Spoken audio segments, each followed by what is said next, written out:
Gabasa na naman bala ang imo. Ay, gabasa na naman. Oo balaga, kabasa-basa na gani. Kabaho-baho pa. Always nagabasa, kag nagabaho ang kilikili. Mag-Clinica Deo Fresh para sa maputi at mabangong kilikili. Clinica Deo Fresh. Nagabasa na naman balaga. Lain naman na ya. Amo na ang basa na gusto ko. Clinica Deo Fresh para sa maputi at mabangong kilikili. Kadaragsa nga punggo, DTX Beauty Soap. Magaspang nga panit, DTX Beauty Soap. Galao magputi, DTX Beauty Soap. Puro katul-katul, DTX Beauty Soap. DTX Beauty Soap. All natural, antimicrobial, nagahatag proteksyon batok sa mga skin diseases. Himo sa guava leaf extract, madre de cacao leaf extract, papaya fruit extract, kag virgin coconut oil. DTX Beauty Soap. Bakal na sa mga butika. Nestor, ang sinaing! Luto na! Ang labahan! Nakasampay na! Ang uniform ko! Naplanta na! Ganito ako. Tigasing, tigalaba, tigasay, tigaplansya. Sa araw si Mrs. ang masusunod. Sa gabi, ako ang bossing. Dahil kasangga ko Ang Extend Supplement for Men. Lourdes! Tapos ka ng maligo? Yes, darling. Come to Mama. Extend Food Supplement for Men. May Maka at Lavawaska Na nagpapataas ng energy at stamina para sa tigasing performance. Extend Food Supplement for Men. BTX 500 ang aton nga suplemento. BTX 500 diabetes arthritis magkaayo. BTX 500 ang high blood mo sigurado magkaayo. BTX 500 ang aton nga suplemento. DTX 500 epektibo nga suplemento sa pagtapna sa mga balatian kasubong sang diabetes, arthritis, hypertension, kidney failure o kung sakit sa bato, cancer, cyst o kung tumor, kag madamo pa nga iban. DTX 500 mabakal sa Klinika de Alternativo Medicina and Wellness Center ni Dr. Ramil Uy sa kilid sang Robinson's Haro. DTX 500 ang health mo protektado. K5 News FM. K5 News FM. Championing the lives of the Filipino. Wow, may puso. The official overall #1 station in Iloilo City. K5 News FM. Iloilo 88.7.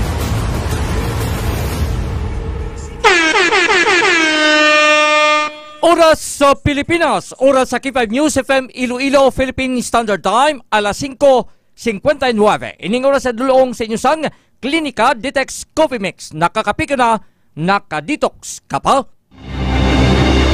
Kahit saan, kahit kailan, ang pinapakinggan. K5 News FM.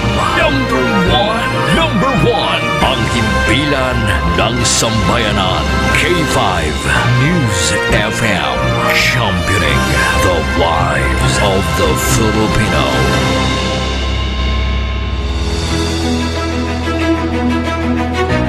Mga ka-K5, taus-puso po kaming nagpapasalamat sa inyong walang sawang suporta at patuloy na pagtangkilik sa aming mga programa sa 88.7 K5 News FM Iloilo.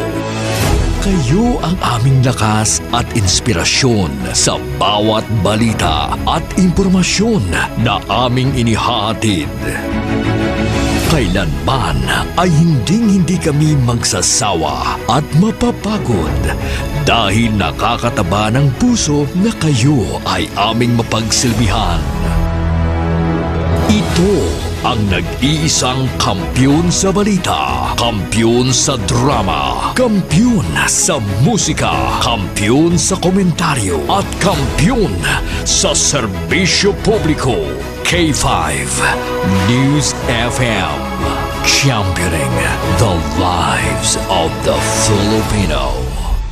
Kampiyon sa balita, kampiyon sa drama, kampiyon sa musika, kampiyon sa komentaryo, kampiyon sa serbisyo publiko. Pantera noon, K5 K5 News FM na ngayon. Ito ang kampyon nga istasyon. K5 News FM. Championing the lives of the Filipino.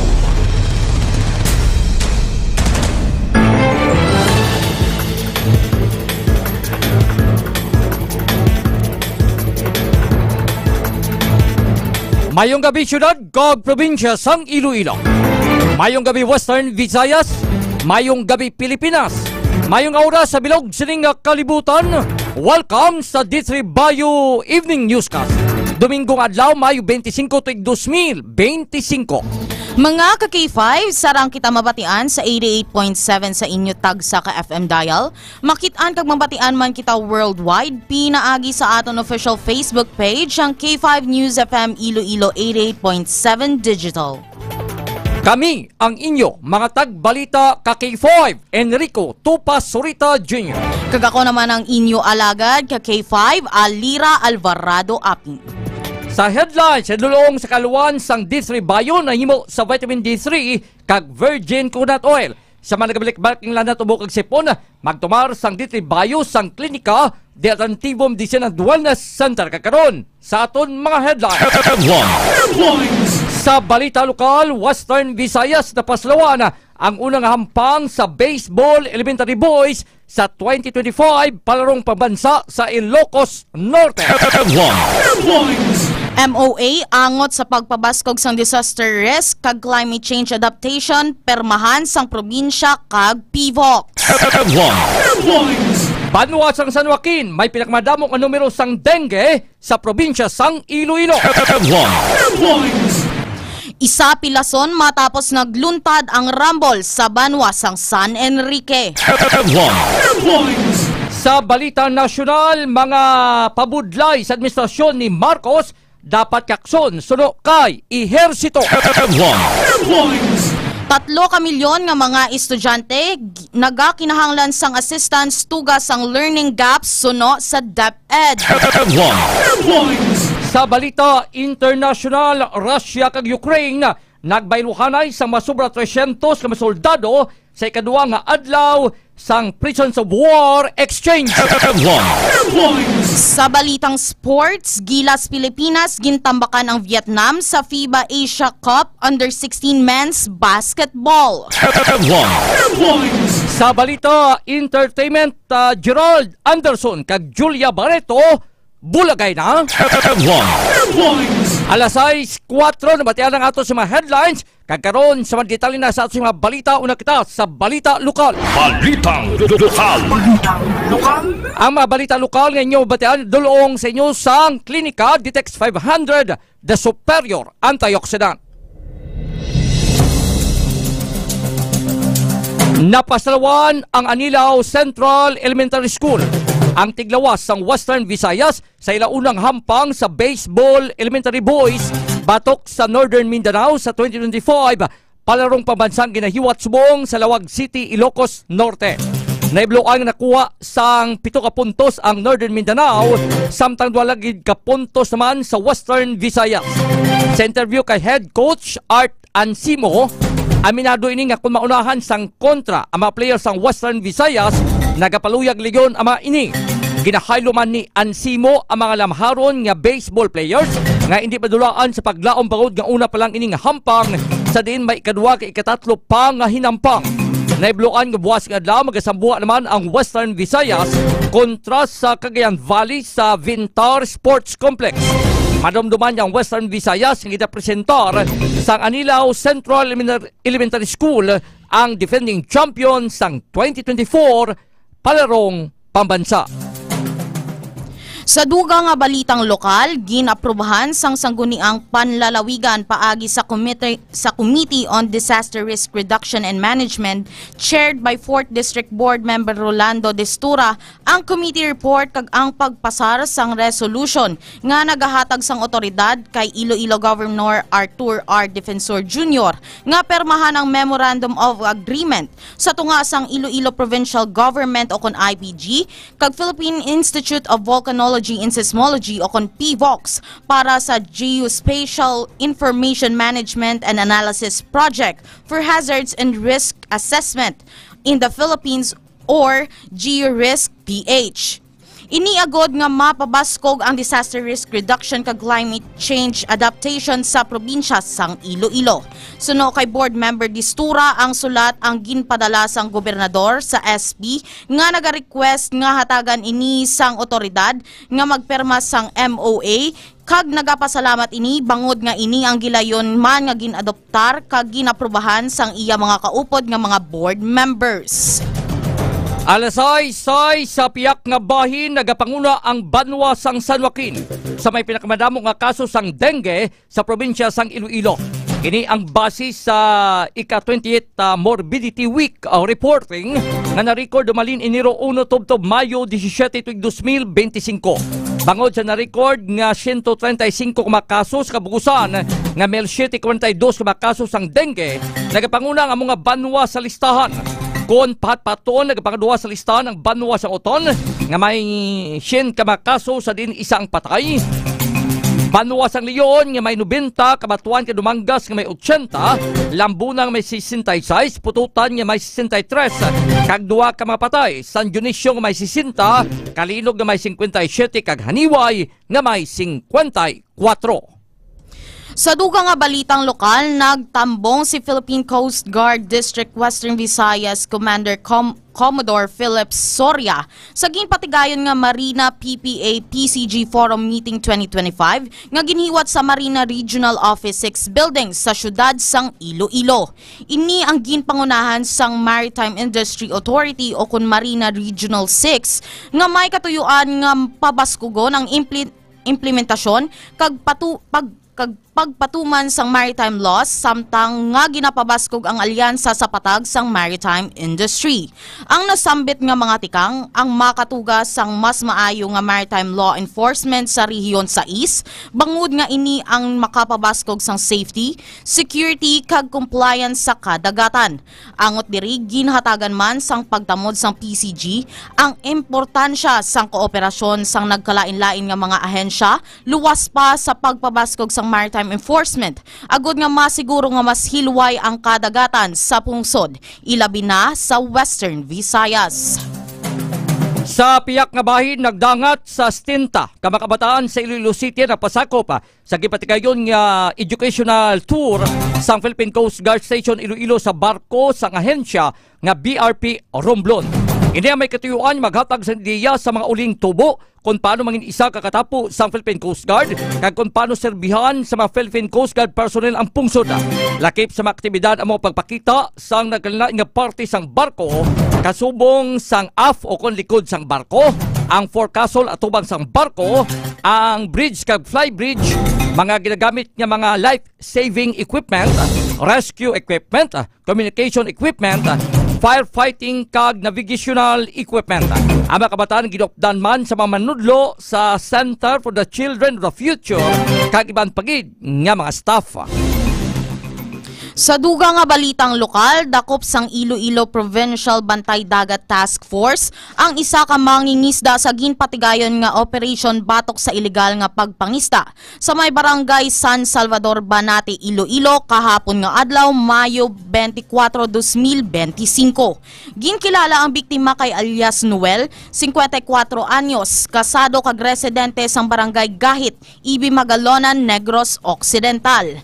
Nadakpan ang sospet sado samtang nagahimo sang Danish scene fishing o kung kilala sa lokal nga tawag nga hulbot-hulbot sa kadagatan sang Banate, Iloilo. Sandig sa investigasyon, nakuha sa suspect ang fishing boat, mga kagamitan sa pagpangisda kag mga isda nga naglabot sa 5 ka kilo nga nagabalor sang 1,500 pesos. Sa karon niya na sa kustodiya sang Iloilo Provincial Bantay Dagat Task Force ang suspect kag magapangatubang sang kaso matapos maglapas sa Section 97 sang RA 10654 o kon ban on compressor. Sa duwa pa naton nga balita lokal, wala sang foul play sa kamatayon sang 54 anyos na lalaki na nasapuan si Abalay sa sitio Kabangkalan, Barangay Uyungan sa Banwa sa Miagaw, kahapon sang aga Mayo 24. Inisandig sa interview sang K5 News FM Iloilo kay Police Major Richard Lau, ang officer in charge sa Miagaw Municipal Police Station. Naibloan nga sandig sa investigasyon sang otoridad antes sa nisapuan patay, nag-inom sa makalubog nga ilimnon ang biktima kagabi kaupod ang iya utod. Nagpauli ni matapos sa pag-inom-inom kanakita na lang nga wala na sa kabuhi kay na sang aga. Posible na tumba ini kanaigo ang iya ulo sa di may nakitaan niya pila sa iya ulo kagas-gas sa tiil. Ginalantaw naman sa mga investigador ang posibilidad na may ginabat siya kabalatian ng biktima antes man natabo ang insidente. Sa ulihing nga balitang lokal, pila sa lawas ang naagom ni Michael Pacako, 45 anyos, residente sa barangay Rumagayray sa Banwa sang San Enrique, Iloilo. Tugas ang pagkabuno matapos nga nagluntad ang rambol, 1:50 kainas ang kaagahon kadungan sang kapyastahan sang barangay Poblasyon Ilaya sa nasambitan nga Banwa. Ang suspect naman ang ginkilala kay Rolando Aguray, 45 anyos, kag-residente naman sang barangay Kabugaw Nuevo sa Amuman nga Banwa. Sa interview kay Police Captain Christy Valdalde, hepe sang San Enrique Municipal Police Station, nagtambag lang ang duha kag nagresulta sa wala pag-intindihanay. Sang hinali lang nga naghunos sang kutsilyo ang suspect, kaginbuno ang biktima, maswerte naman nga sa hita na igo si Pacako. Sa karon preso na ang suspect kag nakagwa naman sa ospital ang biktima. Alas 6:12 na batian ang mga detalye sa balita lokal, kagkaroon sa ilo nato mga detalye sa balita nasyonal. Balitang National. Balitang National. Ang mga balita nasyonal ngayon batian na dulong sa inyo sang May TC. Kung gusto mong healthy, ilaw ikaw sang May TC. Ginpahayag ni Senador J.V. Ejercito na kinahanglan na nga kakson ang mapabugat sa administrasyon ni Marcos kaya nagausik sang pagsalig kay gidahatag ni President Ferdinand Marcos Jr. Ang pahayag ni Ejercito matapos makaligad ang pagmando ni Pangulong Bongbong Marcos sa courtesy resignation sa iya cabinet members na may katuyuan nga i-recalibrate ang administrasyon matapos ang May 2025 midterm election.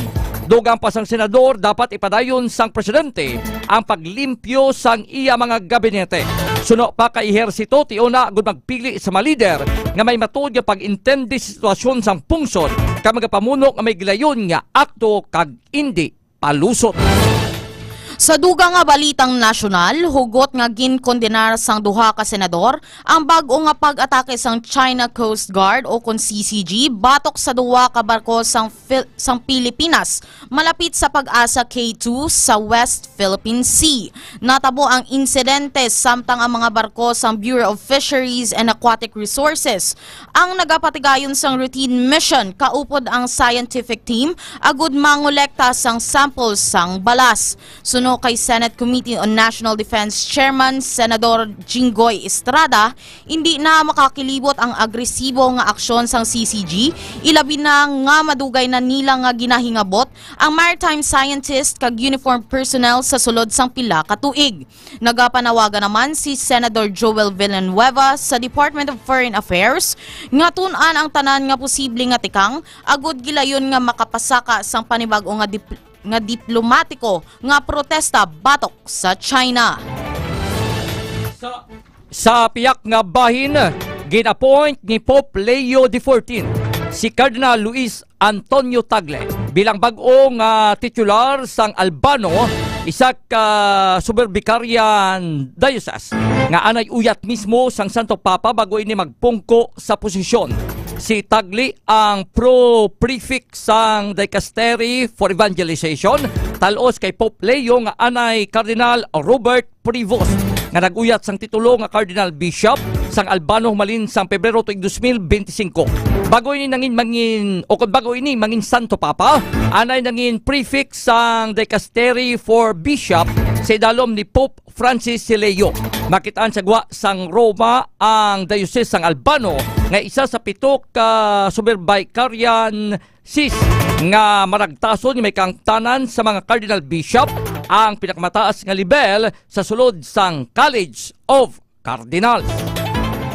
Sa ulihing nga balitang lokal, 3 kamilyon nga mga estudyante ang nagakinahanglan sang assistance.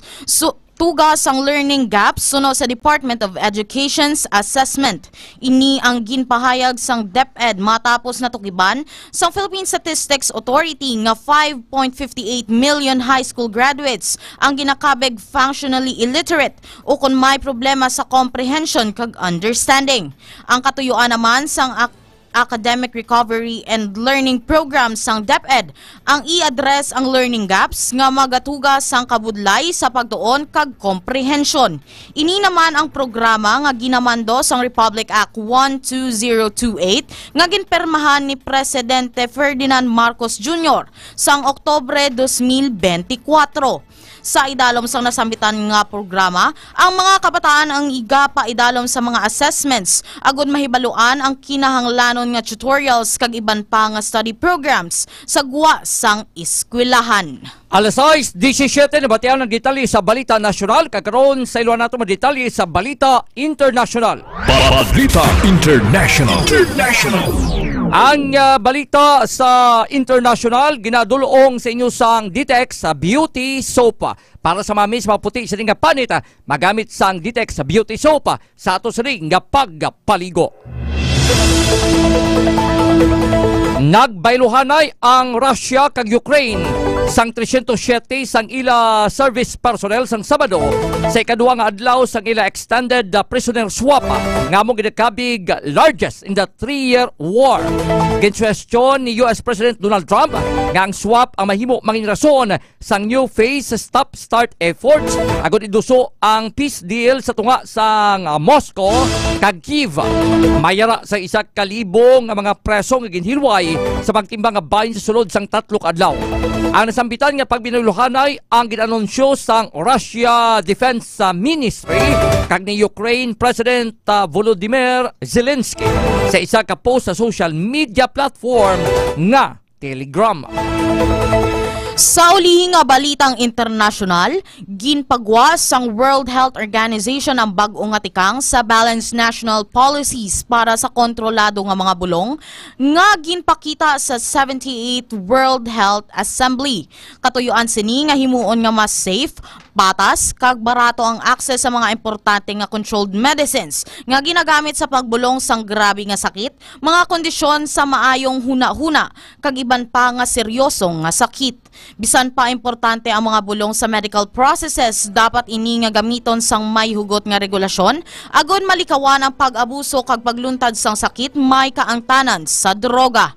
Ang bag-o nga guide sang World Health Organization ang nagahatag sang maathag nga plano para sa mga pungsod agud mapabilin ang sakto nga paggamit sang kontrolado nga bulong, samtang ginaprotektahan ang mga individual humalin sa peligro sa sala nga pag-usar. Alas 6:19 na batian ang detalye sa Balita International. Kagkaroon sa iluan natin mga balita sa patag sang sport. Balitang Sports. Ang balita sa patag sang sports sinadulong sa inyo sang klinika Deo Fresh para protektado kita 48 oras against sa ato sa nga body odor di mangin manghit kita kag subuman hindi magbayabas magamit sang klinika Deo Fresh sa ato sa nga mga ilok. Balitang Sports.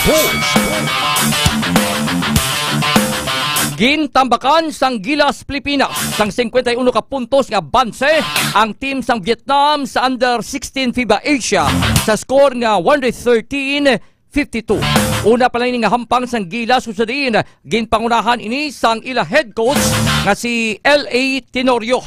Ang kadalagan sang Gilas sa gipangunahan ni Prince Carino nga may double performance nga may 16 ka puntos kag 12 ka mga rebound kag Julio Pascual nga may 14 ka puntos. Sa karon may 1-0 win-loss record ang Gilas nga magasambuha sa Thailand sa Mayo 25 tuig 2025 alas 7 sang gabi sa Benzigiao Convention Center sa may San Fernando, Pampanga.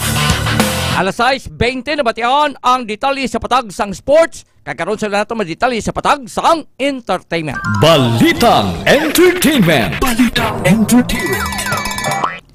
Para naman sa aton balitang entertainment, ginaistoryahan karon sa mga netizens ang relasyon nanday Gerald Anderson kag Julia Barreto bangod sa istorya nga nagalagaw nga bulagay na sila. Sa ginpakigbahin nga uploaded vacation pictures kag videos sang aktor sa Instagram, wala na likawan sang isa ka netizen nga magkomento sang pamangkot kung nga wala si Julia sa nasambitan nga bakasyon. May ara naman sang netizen nga nagsabat nga bulagay na ang duwa suno sa isa ka reliable source amo nga nabuhi ang spekulasyon sang ila breakup. Sa karon wala pa sang kumpirmasyon o kung pag-deny sa magtimbang nga bahin angot sa real score sang ila relasyon. Mayong gabi gid kay Sir Sherwin Marcowi, kay Sir RG Balanza Calanoy, kag subuman kay Sir Roland Jimenea. Upod nga gamonitor si ang iya nga misis nga si Ma'am Jovi, kag of course kay Ma'am Arlene Alvarado, kag kay Ma'am Aisha Aman.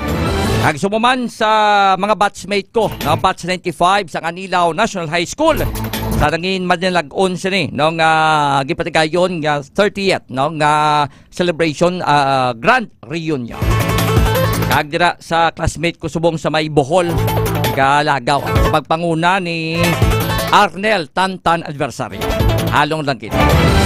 Kagamay ito mga ka-K5, ang kabukusan nga pagbalita nga gindulong sa inyo sang D3 Bayo Evening Newscast.